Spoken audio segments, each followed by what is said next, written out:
जैसा कि तुमने थंबनेल में देख लिया है, सोसाइटी का रियल डार्क सीक्रेट जो लोग नहीं बताते हैं बट होता है उनके अंदर, हमारे अंदर एक फेयर होता है, एक खुन्नस होती है जो हम लोग दूसरे के ऊपर दूसरों के ऊपर निकाल देते हैं। ऐसा क्यों होता है? ऐसा इसलिए होता है क्योंकि हमारे अंदर बहुत ही ज़्यादा फ्रस्ट्रेशन भरा होता है, हम बहुत ही ज़्यादा दिमाग हमारा ख़राब हो चुका होता है चीज़ों को लेकर के।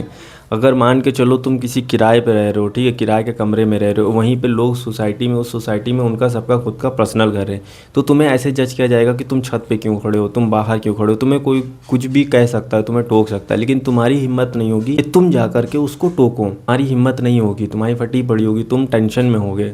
ठीक है, देखो सोसाइटी की एक ऐसी सच्चाई है कि जो हम लोग चाह कर भी बदल नहीं सकते। अगर तुम किसी किराए के घर में रह रहे हो और लोग अपने पर्सनल घर में रह रहे हैं तो तुम्हें उस तरीके से जज किया जाता है, लेकिन इसका ये मतलब नहीं है कि हम लोग किराए पे रहना छोड़ दे। देखो, हो सकता है कि तुम्हारा खुद का घर हो अलग कहीं दूसरी सोसाइटी में, या तुम्हारा खुद का घर हो किसी और शहर में, लेकिन तुम जिस जगह पे रह रहे हो किसी काम की वजह से, स्टडी की वजह से, पढ़ाई की वजह से, तो तुम्हें वहाँ पे किराए पे रहना तुम्हारी मजबूरी नहीं, तुम्हारी ज़रूरत। लेकिन ये सामने वाला नहीं समझेगा, तो वो चीज़ हम लोग कैसे हैंडल करेंगे? वो चीज़ हैंडल करने की ज़रूरत ही नहीं है। तुम बस सबको इग्नोर मारो, अपने काम पर फोकस रखो। देखो, जो लोग मैं आज देख करके खुन्नस निकाल रहे हैं तुम्हारे ऊपर, वो तुम्हारी खुन्नस तुम्हारे ऊपर बिल्कुल ख़त्म हो जाएगी। एक दिन उनको खुद पछतावा होगा कि ये यहाँ कर क्या रहा था और एकदम से ये क्या कर डाला इसने।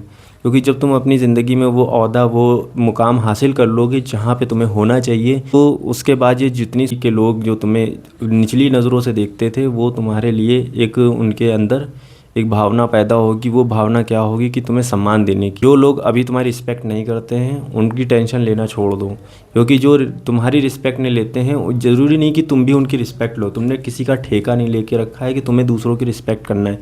हाँ, बस अपने काम से काम रखोगे तो तुम्हारा ध्यान ही नहीं जाएगा कि लोगों के ऊपर कि लोग क्या कहना चाह रहे हैं, लोग तुमसे बात करना चाह रहे हैं नहीं चाह रहे हैं। तुम्हें ज़रूरत नहीं किसी से बात करने की, तुम अपने काम पे बस फोकस रखो। मेरा सिर्फ कहने का मतलब यही था कि तुम जिस जगह पे भी हो, जहाँ पर भी रह रहे हो, अगर लोग तुम्हें पसंद नहीं करते हैं तो तुमने भी ठेका लेके नहीं रखा है कि तुम लोगों को पसंद करो। वो तुम्हें पसंद नहीं करता, इग्नोर मार रहा है, तुम भी इग्नोर मारो। कोई टेंशन नहीं लेने की ज़रूरत नहीं है, टेंशन बिल्कुल भी लेने की ज़रूरत नहीं है। अगर वो सामने वाला तुम्हें इग्नोर मार रहा है, तुम भी इग्नोर मारो। अगर तुम्हें सामने वाला बात करने आ रहा है, तुम्हारे साथ अच्छा व्यवहार करता है, तो तुम भी उसके साथ अच्छा व्यवहार करो। मैं ये नहीं कह रहा हूँ कि सब बिगड़े हुए हैं तो तुम भी बिगड़ जाओ, सब खराब है तो तुम भी खराब हो जाओ, मैं ऐसा नहीं कह रहा हूँ। मेरा कहने का मतलब है कि अगर सामने वाला तुम्हें नहीं समझ रहा है तो तुम्हें भी ठेका नहीं लेना है कि तुम उसको समझाओ, एक्सप्लेन कराओ कि मैं वैसा नहीं, मैं ऐसा हूँ।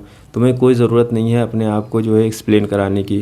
सामने वाला तुम्हें जज करता है तो जज करता रहे, ये उसकी टेंशन है। भाई इतना फ्री टाइम होगा कि वो तुम्हें जज करे, तुम्हारे पास टाइम नहीं है। तुम्हारे पास सिर्फ जो तुम्हारा गोल है तुम उस पर फोकस करो और अपने काम पे लगे रहो। चलो मिलते हैं नेक्स्ट वीडियो में। आई होप कि तुम्हें ये वीडियो समझ में आई हो कि मेरा क्या रियलिटी चेक के ऊपर ये वीडियो थी। क्या तुम्हें यहाँ से कन्फ्यूज़न तुम्हारी दूर हुई है? अगर तुम्हारे अंदर इस तरह की कुछ भी थॉट्स थे तो मुझे कमेंट में बताना, शेयर करना, सब्सक्राइब ज़रूर करना, क्योंकि बहुत ही मेहनत से वीडियो बनानी पड़ती है और अलग अलग टॉपिक पे सोच के बात करनी। चलो ठीक है, मिलता हूँ नेक्स्ट वीडियो में।